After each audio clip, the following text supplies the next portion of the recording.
Mga kahuwan, panoorin ang video na ito upang alamin ang pinaka-latest na balita tungkol sa lagay ng panahon at bagyo. Update today. Narito naman ang ating pinakahuling satellite image kung saan ang easterlies o yung mainit na hangin galing karagatang Pasipiko ang nakakaapekto pa rin sa ating buong kapuluan. Wala rin naman tayong namomonitor na low pressure area or bagyo sa loob or malapit sa ating Philippine Area of Responsibility. Update naman sa heat index kahapon.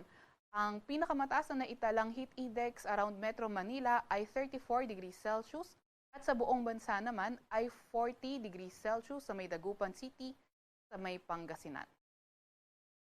Ngayong araw naman tinatayang pinakamataas na heat index sa Metro Manila ay 34 degrees Celsius at ang pinakamataas sa ating buong bansa ay 40 degrees Celsius sa may Dagupan City, Pangasinan. Iyan yung mga areas kung saan tayo may estasyon.